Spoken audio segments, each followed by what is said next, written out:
Everyone, happy Thursday.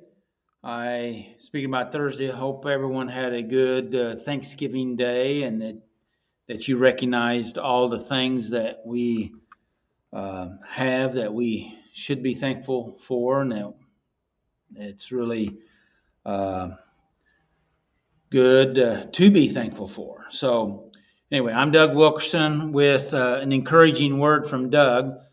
I'm with Central Christian Center here at Joplin, Missouri, and also Saturday Night Live Life Recovery Ministry. Both the church and all of our ministries, including SNL, is we desire to try to help you to try to make your life better, to give you some tools to uh, to deal with the messiness of life, and life is messy. There's a lot of things going on. It is a challenge, and we have to learn to take our personal responsibility and deal with life um, with the help of the Holy Spirit, God's Spirit, to be with us, to uh, to be overcomers, to be victorious. And if we're passive, if we if we lie down, if we check out, if we numb out, um, if we disappear, in the sense of withdrawing from life, then life will just close in on us and eat us up. Now, some of us have had issues of trauma and problems and issues, and all those things are not us. That stuff that's happened, that's not us. That's stuff that happened to us. But that's not us. That's not who we are. We're way more than what happened to us. We're way more than yesterday or a year ago or when I was a child. In fact, all those things came into our life, if you can believe it. Those things came into our life, came into my life to help me to be better today than that I could have been without those things, even though there were tough things. Now, some people have had tougher things than I, and and hey, listen, I'm sorry about your stuff, except the fact of it is you have to step into that and deal with life kind of on life's terms with the help of God, with the help of His Holy Spirit. And He will help you because He always has, even if you didn't realize it. Even if you're not a Christian today, He's helping you whether you realize it or not. We can recognize that stuff better looking back than we can looking forward, because He is always there assisting us, and He makes it better. Today we're going to be talking about, did Jesus set boundaries? Well, of course He set boundaries, okay? His entire life was about trying to bring order in the midst of the chaos, and that would be boundary work, right? And so you remember stories about Jesus setting boundaries where He regularly took time away from people and the throngs of stuff and the chaos, and got separated and was able to be alone and prayed and meditated and sought His Father, and that nurtured His spirit as it does our spirit when we do that. And so we need to remember that Jesus did set boundaries. He also, out of John 2, 24 and 25, the scripture says here that He made it abundantly clear that verse 24 says that Jesus would not uh, He would not entrust Himself to them. Well, that's kind of an interesting saying. He wouldn't entrust Himself to them. It goes on to say, for He knew all the people. He knew where His boundaries were, where He could be open and where He needed not to be as open. He was there to help them, but fact of it is, He recognized what was in them. And we need to realize that too. I went on in verse 25, the last part of that says, for he knew what was in each person. He knew that, and we need to be aware of that. We need to be aware of what's going on. And I'm going to be talking about that. The first tip that I want to share here is that boundaries are a form of self-care. Think about that for a second. I'm going to repeat it. Boundaries are a form of self-care. Boundaries is taking care of yourself.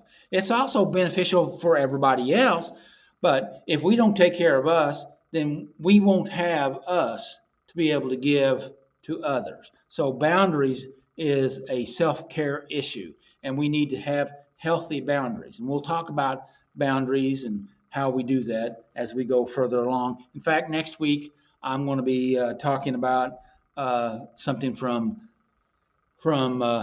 Henry Cloud about six ways to develop have boundaries with your families, particularly around holiday season. But I'm starting with this week because a lot of people have questions about boundaries. I had somebody say this week, says, Doug, you've taught us about boundaries for a lot of years, and said, and we wish that we would have listened and learned them back then, but now we're starting to get it. It takes time sometimes because you have to change your perception, because we've always been doing things the way that we've been doing them, and so we're stuck in our own stuff because we only can see through our perception, and our perception oftentimes is distorted. So first tip is boundaries. Boundaries are a form of self-care, taking care of yourself. You have to take care of yourself. Now, I know earlier in my life, I didn't take care of myself, and probably I could do better even now. But basically, I just, because of my own stuff going on in me, I just kind of used overwork as a method of dealing with my own thinking, and just and the fact of it is, I finally came to the place where I said I have to set boundaries on myself, and I have to set boundaries on others, and do that in an appropriate way. And we'll be talking more about that, to be healthy, mentally healthy, emotionally healthy, spiritually healthy, socially healthy, financially healthy. All those things are important for us to grow in. I say this, saying that I say, I don't remember the last time I said it on here, but this is the saying: if you don't learn to control yourself, if we do not learn to control ourselves, we will find ourselves in a place that somebody will have to control us. Now, you can read that in many different ways, but if we don't control ourselves, we'll find ourselves in situations that people will take control of us. And sometimes, and I thought about this in the realm of boundaries. If we don't take control of ourselves and set these healthy boundaries, then we'll allow people to control, manipulate us, and push us around emotionally, or even somewhat in a physical way, making demands and pushes and guilt and shame and all those things. And and it's hard to grow in these areas, but we have to start someplace. Like this person said this week, you've told us, but it's taken us all this time to begin to develop this. So anyway, hopefully this will be helpful to you. I want to start off with a quote by Brene Brown, which I like Brene. I haven't actually followed in her stuff in the last couple of years, but I like Brene. I like where she's at. She is a professor. She used to be she may still be a professor in a university in Texas, and she was a researcher, actually a grief researcher.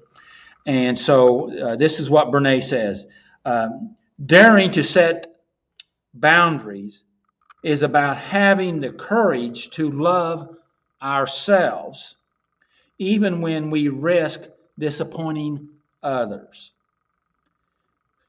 We have to set boundaries.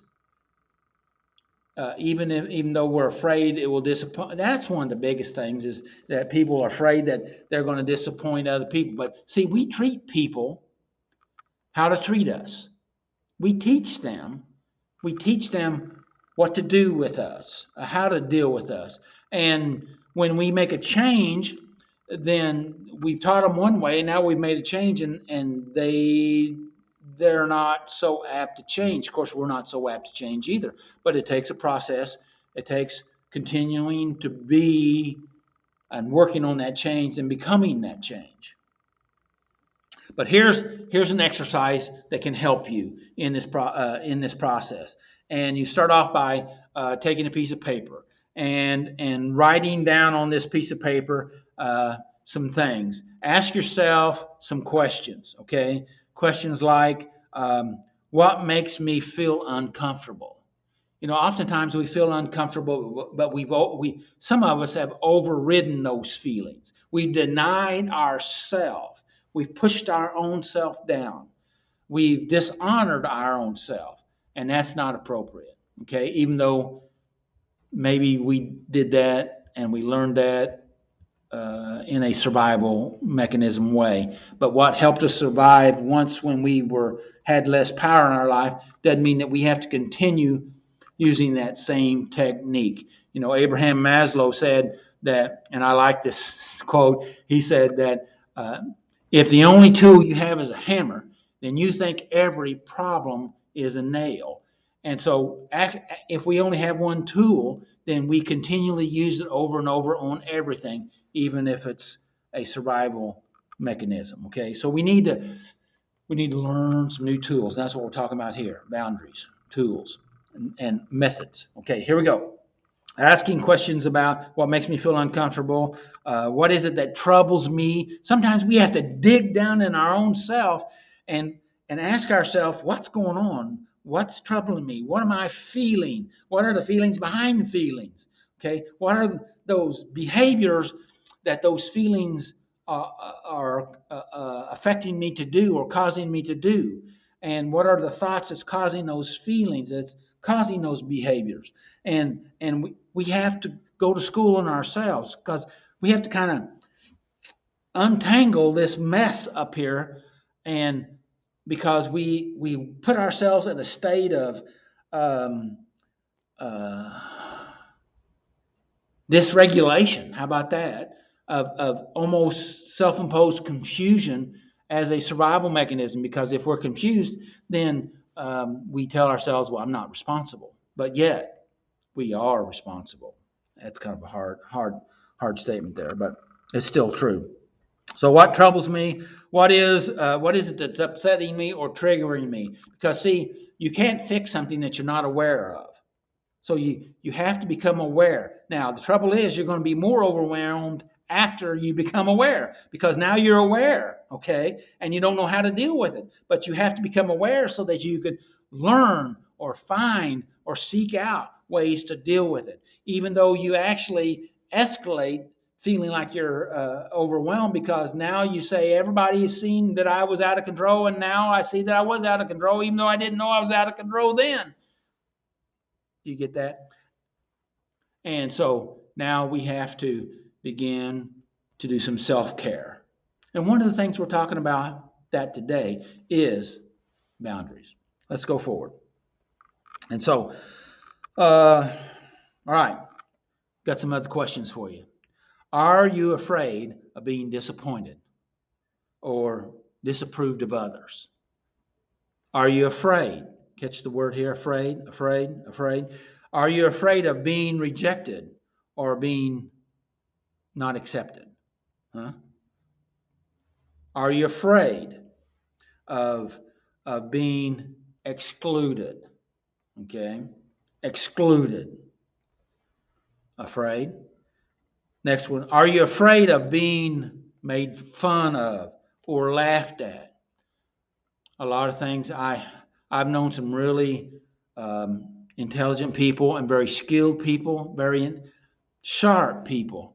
That I had this one fellow that I just really thought a lot of him, and he said, Doug, I only do those things that I'm confident that I can do. So So basically that nobody can laugh at him.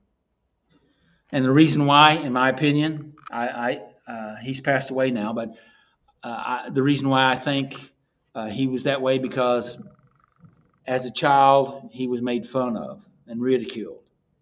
But he was very intelligent, very creative in an arts type of way, and knew nature and animals. And in fact, later in life, he worked in the forestry service. So did you notice the different things? Afraid, fear, fear, fear. It's about fear. Fear stops us. Fear holds us. It grips us, grips our heart.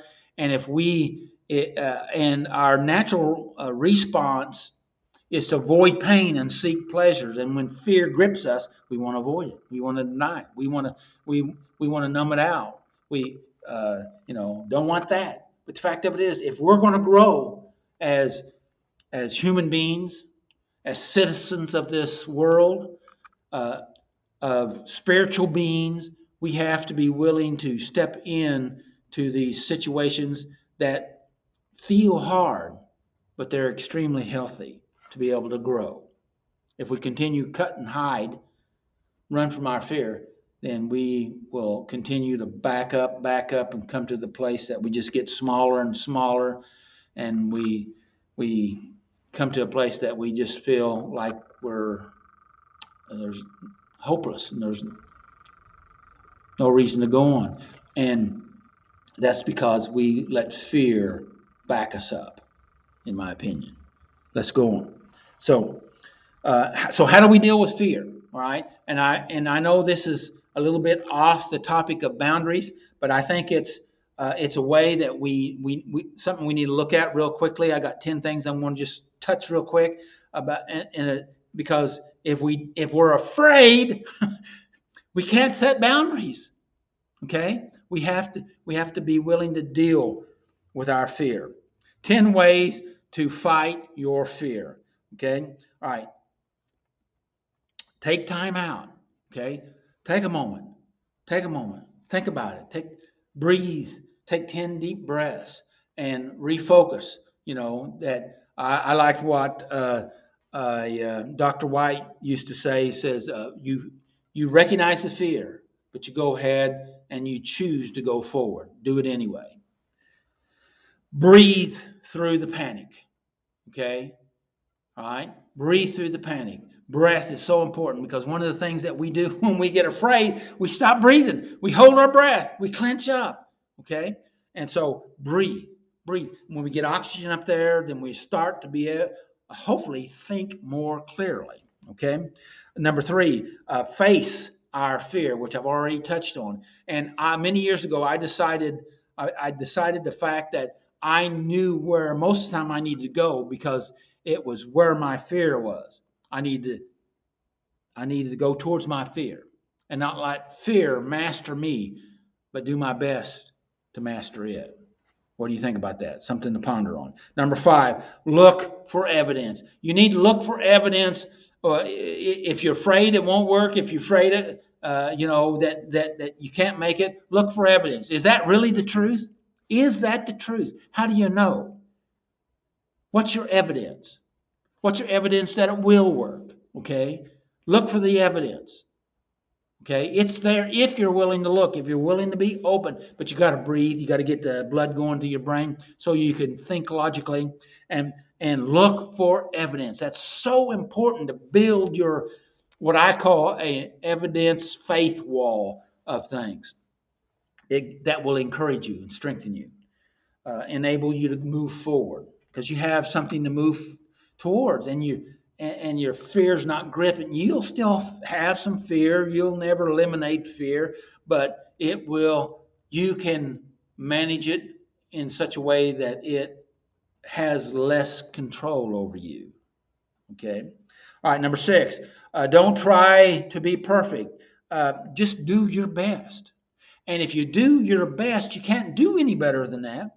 Even if your best is not as good as somebody else, it's all right. If you continue to do your best if you continue to keep working on it, don't try to be perfect, because uh, uh, there's no perfection in nothing here in the world. And in fact, in the scriptures, when it talks about be perfect as I am perfect, that's talking about maturity. Be grow and mature. And even though you're maturing, a apple that is just now budding out, even though it's not fully mature, it is on the process of maturing. And if it continues to grow and to mature, it will eventually become a large red apple or a green apple or whatever it's supposed to be. Number 7, visualize a happy place. This is so important, and some people would kind of just poo-poo this, but the fact of it is, we need to see ourselves in a good place, see ourselves in a way that we're able to. If you can't see it, you'll never obtain it. Okay, if you can't visualize it, if it's outside your ability to do that, do what you can. Okay, I had a fella that came up for prayer here a while back, and I told him to see what it is that he wants to see, and practice on that instead of being afraid of what he don't want to have in his life and focusing on that. Let's focus on what we want. I do that all the time. Oftentimes when people ask me about healing, they come up and I ask them, well, what their picture of that. They can describe what they see in their head, and if it's a problem or it's cancer or whatever, they can see all of that. And I ask them to shift their thinking to start to see healing go in there, see that the blood go in there, begin to change that picture that they have developed. Because if you continue to see what you don't want, you're going to get whatever it is that you're focused on. Does that make sense? They say this: whatever thought you think on gets larger, bigger, stronger. Let's go forward before I run out of time, and I am running out of time. All right, so the happy place, safe place, okay? And it can be real or imaginary, okay? Wherever you can get focused on. Number 9, and we're talking about ways of fighting fear. Number 8, talk about it, okay? You have to be able to come to terms with what's going on, all right? But my suggestion here is don't just stay with finally coming to realization, hey, the thing that has gripped me here has been fear of failure, fear of not being enough, fear of insufficiency, fear that I'm not smart enough, whatever it is. And then you need to begin to say, wait a minute, is that fear true?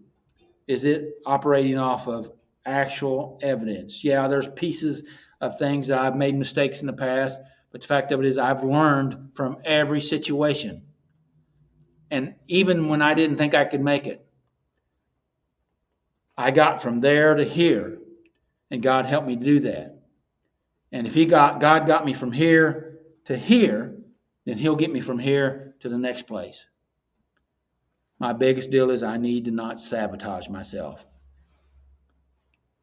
And you need to not sabotage yourself either. Okay, go back to basics. Man, there's been many, many times in my life that I got overwhelmed and maybe I got off track, and I said it this way, okay? I said, where was it that I knew I was supposed to be? What was my last order that I knew that I got from God that I needed to be? And I knew I was good there. If nothing else, go back to your basics. There's people all the time in recovery that they had a set of principles that they were working on and a pattern and habits that they built, and it made them better. And then they stopped. And then they kind of floated out there in the sea of life, and they stopped feeding themselves, whether it's on scriptures or whatever. They stopped nurturing themselves. They stopped having self-care, and things turned upside down on them. So we had to go back to where as Mac Evans used to say, go back to where you lost your purse. Okay, go back where you know where it was, and then go from there. Just some thoughts. Number 10, reward yourself. Okay, you need, every time you have a success, you need to reward yourself. Okay, either with, oftentimes in my office when people come in, they do something good, I'll reach across my desk and shake their hand, and I'll say congratulations, and because I want to mark the successes with them, and I want them to begin to mark their own successes, because we will notice and exaggerate and build up our failures, but oftentimes we let the successes go right away. We just let them flutter by. So we need to be grateful for the good things, and when we do that, it builds us up and strengthens us. Okay. Another quote by Don Brown. It says, "Boundaries are a simple term." Boundaries are, in simple terms, a recognition of personal space. Okay, we need to recognize our personal space, and that we have a right to have that. And hey, we can invite anybody into that personal space, or we can say, "Wait a minute." No, I've had people that were upset, and even in church, upset, and I had one person come up and kind of slapped me, hit me on my shoulder here, and rather hard, because they were upset. It wasn't me, and I just told them, "Don't hit me." Okay, and I said, "You need to keep your hands to yourself." And that may sound harsh, but I needed to set a boundary there with them. Okay, and I wasn't trying to be harsh, but I was trying to be firm. Okay.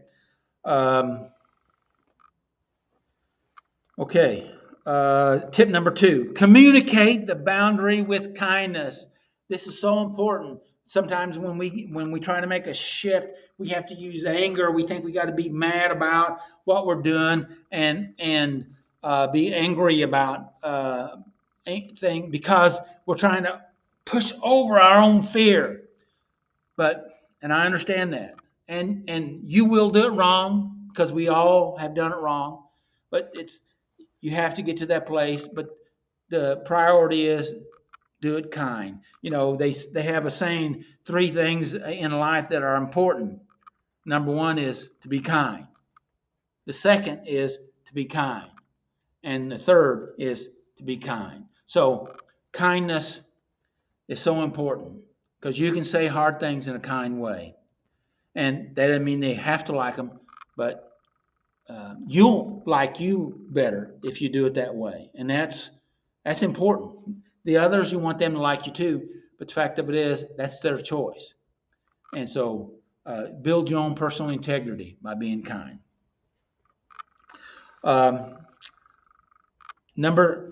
Tip number 3: have a plan if boundaries are crossed. Okay, if somebody crosses your boundary, you need to have a plan. You need to have an idea how you're going to deal with it. Oftentimes I kind of have a system I always use, like a 3-strike method. I tell people, I reinforce, and then I'm firm, assertive, if you will, that about things. Okay. And I have a whole story about it, after I built a brand new wood fence at one of my houses that we lived in, a 6-foot privacy fence, and a kid was trying to tear the gate down to get in, because it was kind of in a semi-rural area, and he was used to running through everybody's yard, and this was preventing him. And I helped him understand that if he tears up my fence, somebody gets to pay for that, and that fence was there for his safety, because he was there a couple of days before, and I was afraid he was going to get hurt because of all the things that I was working on back there, nails and tools and things like that.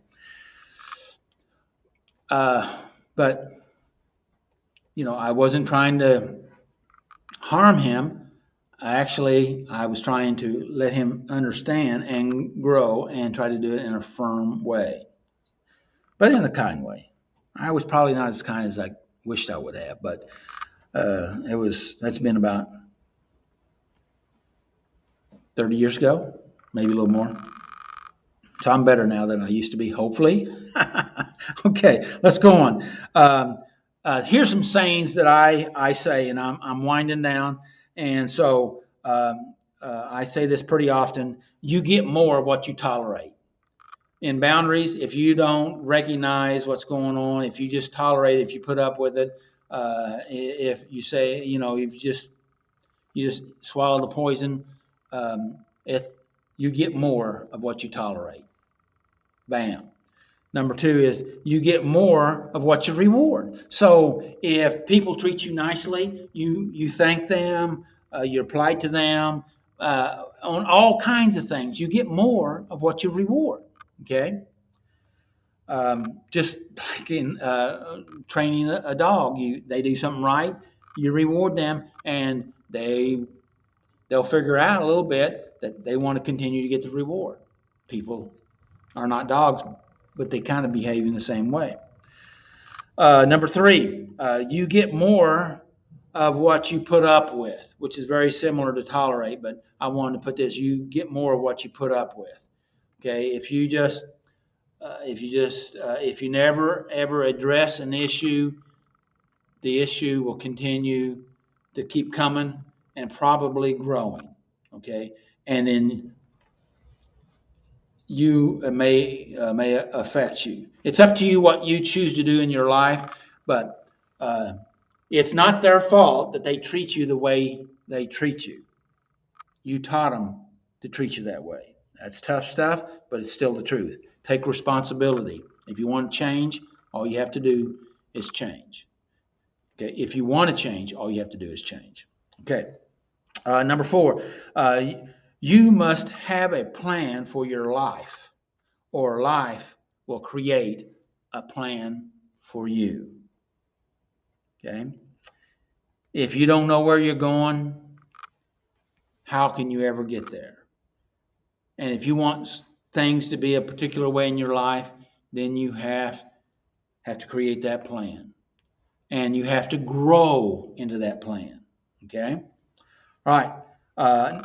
Another quote. I don't have the person that said this, but it was said this, that just as we expect others to value our boundaries, it is equally important for us to respect the boundaries of others. So if we want people to respect our boundaries, we should respect other people's boundaries. Okay, that's only appropriate. And as we give, that opens up the door to receive. Okay. All right.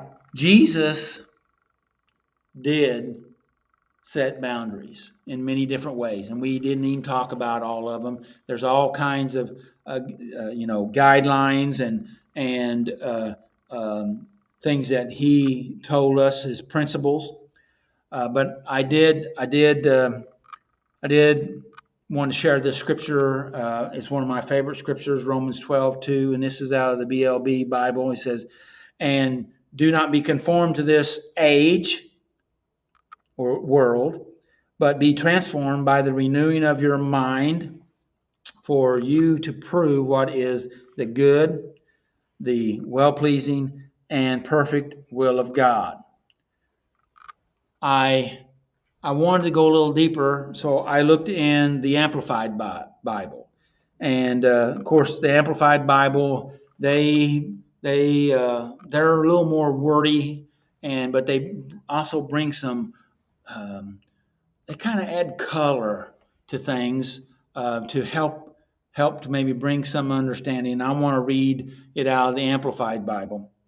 And it says, "And do not be conformed to this world any longer with its superficial values and customs, but be transformed by progressively changing, okay? Progressively changing as you mature spiritually. As we mature, then we're progressing. We're being transformed, okay? By the renewing of your mind. Focus on godly values. Focus on godly values and ethics, okay? Ethical attitudes. You know what's healthy, what's not, what's, you want to focus on what's healthy, not on what's unhealthy, okay? What benefits you and benefits others, okay? Let's go on. So that you may prove for yourself, so that you can prove to yourself, okay, what is the will of God is, that which is good, acceptable, and perfect or mature will that the Father has for you. Boundaries are there for us, or it's a guide to help us to, it's a tool to help us to go in through that growing process. If you put a fence around your yard and it has a gate in it, probably has more than one gate, you can let people in that you want in, and it tells other people that this is this, you got access on the outside, but you don't have access on this side. And yes, you may have to police your boundaries, because if you don't police your boundaries will be overran. Okay. All right. So in closing here, sometimes we have to be willing to stop playing God with people, because we need to let God be God, and in our life that we're able to let God be God in our life and in other people's life, because we're always worried about fixing stuff, or that we're going to make somebody upset at me because I'm trying to make healthy choices. If people have a problem with you making healthy choices in your life, if you've done it in a kind way, and I know sometimes it's a shock, but just you have to grow up sometimes. You just have to grow up. We need to grow up and take personal responsibility and take control of our life and allow that we've always wanted and God wants for us to grow and mature. So anyway, remember tip number 2, and that is communicate boundaries with kindness. Kindness, kindness, kindness. And let the peace of God rule in your heart. And I know sometimes it's hard to begin to do new things in your life, but we ought to practice. And one of the things I'll talk about next week that Dr. Cloud talks about is that we need to practice our boundaries with someone or some people that are safe with us, that love us, accept us, and that we are able to work our boundaries in a safe place to help us to gain the skills and the confidence so that we can grow in that eventually we'll be able to use our boundary skills in unsafe places. So for today, I just want to say thank you. May the Lord bless you and keep you. May his face shine upon you and give you his peace. Until next time, hey, make healthy choices. Take care of yourself, and let's make the world better, okay, than we found it. How about that? Till next time, take care of yourself.